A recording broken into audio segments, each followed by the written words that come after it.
శ్రీ మాధవస్వామి మహాలక్ష్మి అమ్మవార్ల ఆశీస్సులు గంగవరం 4 గ్రామ ప్రజలపై ఎల్లప్పుడూ ఉండాలని Gajuwaka BJP convener Karanamreddy Narasimharao, Gajuwaka YCP incharge Urikoti Ramachandrarao అన్నారు.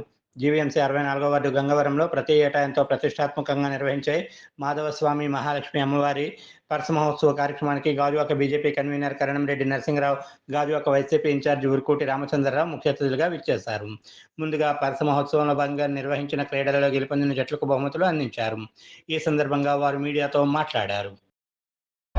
ఈరోజు గంగవరం గ్రామంలో మాధవస్వామి మహాలక్ష్మి అమ్మవారి తీర్థ మహోత్సవం సందర్భంగా ఇక్కడ ఏర్పాటు చేసినటువంటి ఈ యొక్క పండుగ మహోత్సవాలు ఇంత చక్కగా ఏర్పాటు చేసినందుకు గ్రామ పెద్దలకి, అలాగే ఈ యొక్క పండుగ సందర్భంగా ఈ యొక్క క్రీడాకారులను ప్రోత్సహించాలనే ఉద్దేశంతో సూపర్ 11 క్రికెట్ జట్టు వారు క్రికెట్ పోటీలు, అలాగే ఇంకా విండ్ బాల్ టోర్నమెంట్ టోర్నమెంట్ కూడా అన్ని కూడా పోటీలు కండక్ట్ చేశారు ఈ పండుగ సందర్భంగా. ఈ సందర్భంగా క్రీడాకారులను ప్రోత్సహిస్తూ యువకులు ఇంత మంచి కార్యక్రమాలు చేపట్టేందుకు ఆ యువకుల్ని, అలాగే సూపర్ 11 క్రికెట్ జట్టును కూడా అభినందిస్తున్నాను.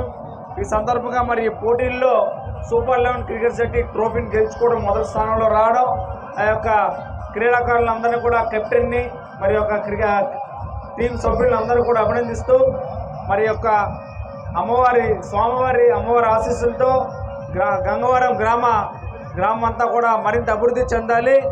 అందరూ కూడా గ్రామ సభ్యులందరూ కూడా కలిసికట్టుగా పనిచేస్తూ అభివృద్ధి కోసం ముందుకు నడిపించాలని కోరుకుంటూ, అమ్మవారి ఆశీస్సులతో ప్రజలందరూ కూడా సుఖ సంతోషాలతో ఉండాలని చెప్పి మనస్ఫూర్తిగా కోరుకుంటూ, ఈ యొక్క గంగవరం గ్రామ అభివృద్ధికి నా వంతు సహాయ సహకారాలు ఎల్లప్పుడూ కూడా అందజేస్తామని చెప్పి తెలియజేసుకుంటున్నాను. అలాగే పెద్దమ్మవారి ఆలయ నిర్మాణానికి కూడా నా వంతు విరాళంగా 50,000 రూపాయలు కూడా నేను ప్రకటిస్తున్నానని చెప్పి తెలియజేసుకుంటూ, నాకు ఇంత చక్కని అవకాశం ఇచ్చినందుకు గంగవరం గ్రామ పెద్దలకి, అలాగే సూపర్ 11 క్రికెట్ జట్టు టీం అందరికీ కూడా నాకు హృదయపూర్వకమైన ధన్యవాదాలు